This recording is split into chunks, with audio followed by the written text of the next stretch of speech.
There were two brothers, Karan and Rohan, who both worked at the same company. Both were talented, both were hardworking, but their careers went in completely opposite directions. Karan talked constantly. In every meeting, he had opinions. When someone presented an idea, he immediately shared his thoughts, often critical, always loud. When colleagues gossiped, he joined in. When there was conflict, he took sides publicly. He believed speaking up showed confidence and leadership. Rohan was different. He listened more than he spoke. In meetings, he observed. When asked his opinion, he gave it briefly, thoughtfully. When colleagues gossiped, he stayed silent. When there was conflict, he remained neutral. People thought he was quiet. Some even thought he was weak. One day, the company faced a crisis. A major client was unhappy and threatening to leave. The CEO called an emergency meeting. Karan spoke first, as usual. I knew this would happen. I told the sales team their approach was wrong. Nobody listens to me. This is exactly what I predicted. He went on for 10 minutes, listing everything everyone else had done wrong. The room grew tense. People became defensive. The meeting turned into blame and arguments. Then the CEO turned to Rohan, who had been silent the entire time. Rohan, you haven't said anything. What do you think? Rohan paused, then spoke calmly. I've been listening to everyone's concerns. I think we can solve this. Let me meet with the client tomorrow and understand what they truly need. I'll report back with a solution. That was it. 15 seconds. No blame, no drama, just a solution. The CEO nodded. Do it. Rohan met the client the next day. He didn't talk much. He asked questions. He listened. He understood the real problem, which wasn't what anyone in the meeting had been arguing about. He fixed it. The client stayed. The company was saved. The CEO called Rohan into his office. You saved this account. Why didn't you say more in that meeting? You clearly understood the situation better than anyone, because everyone was already talking, Rohan said simply. More words wouldn't have helped. The room needed solutions, not more noise. The CEO studied him. You know what I've noticed about you? You don't speak unless you have something worth saying. When you do speak, people listen. That's rare. That's powerful. 3 months later, Rohan was promoted to manager. Karan was passed over. Karan was furious. He confronted the CEO. I contribute more in meetings than anyone. I always have ideas. I'm always engaged. Why wasn't I promoted? The CEO sighed. Karan, you talk a lot, but talking isn't contributing. You speak without thinking. You criticize without solutions. You create noise, not value.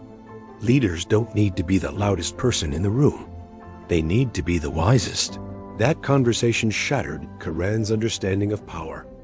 He approached Rohan later that week. How did you learn to stay silent? Doesn't it frustrate you to bite your tongue? Rohan smiled. I'm not biting my tongue. I'm choosing my words. There's a difference, he continued. Silence isn't weakness. Silence is strategy. When I stay quiet, I learn what others are thinking. I see who's smart and who's just loud. I understand problems deeper because I'm not busy preparing my next comment. But don't people think you have nothing to say? Karan asked. People who need constant validation think that, Rohan replied. People who understand power recognize that silence is often the strongest response. Not every statement needs a reaction. Not every opinion deserves a debate. Not every moment needs my words. He leaned forward. Let me ask you something. In that crisis meeting, do you remember what you said? Karan thought. I said the sales team was wrong, and that I predicted this. And exactly, Rohan interrupted. You said a lot.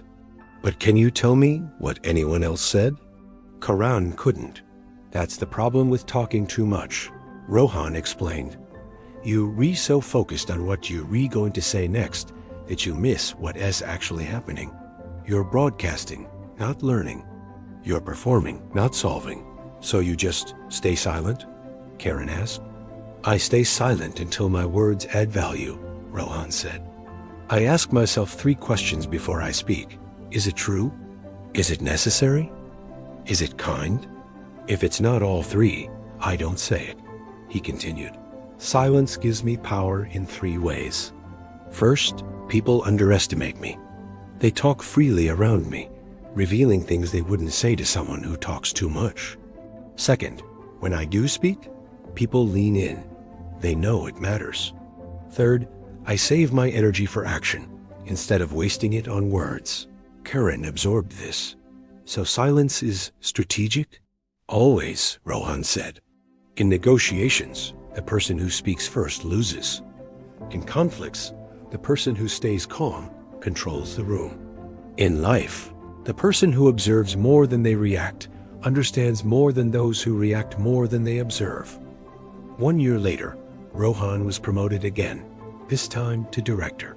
He managed teams, solved crises, and earned respect, all while speaking less than almost anyone in the company. Karan had learned the lesson. He still spoke in meetings, but now he listened first. He still had opinions, but now he shared them thoughtfully. He discovered that his words had more impact when he used fewer of them. In his next performance review, his manager said something that shocked him. Karan, I've noticed a change. You've become more strategic, more thoughtful. You're contributing real value now, not just noise. Karan smiled. He'd finally understood what Rohan had known all along. Silence isn't emptiness. It's observation. It's strategy. It's power. The loudest person in the room is rarely the most powerful. The most powerful person is the one who knows when to speak and when silence says more than words ever could. The lesson: you're talking too much. In meetings, in arguments, in conversations, you think speaking shows confidence. It doesn't. It shows insecurity, the need to be heard, to be validated, to prove you have something to say. Karan learned the hard way. Talking a lot isn't contributing. It's just noise. Rohan understood. Silence is strategy. Here's what silence gives you. 1. Observation. While everyone else is talking, you're learning. You see who's smart and who's just loud. You understand dynamics others miss. You gather information while they're broadcasting opinions. 2. Credibility. When you speak rarely, people lean in. Your words carry weight because they're rare. The person who talks constantly loses impact. The person who speaks selectively commands attention. 3. Control. In negotiations, the person who speaks first loses. In conflicts, the person who stays calm controls the room. In life, silence is often the most powerful response. Not every statement needs a reaction. Not every opinion deserves debate. 4. Energy. Every word you speak is energy spent. Every argument you engage is focus wasted. Silence conserves your energy for action instead of wasting it on words. Before you speak, ask 3 questions. Is it true? Is it necessary? Is it kind? If it's not all 3, stay silent. Silence isn't weakness. It's wisdom. It's not passivity. It's strategy. It's not having nothing to say. It's choosing not to waste words on what doesn't matter. The loudest person in the room is rarely the most powerful. The most powerful person knows when to speak and when silence says everything. Stop talking so much. Start listening more. Observe. Think. Speak only when your words add value. Because power doesn't come from being heard. It comes from being worth hearing. And the person who masters silence, they're always worth hearing. Please like, share, and subscribe to the channel Motivational Tailies for more life learning lessons.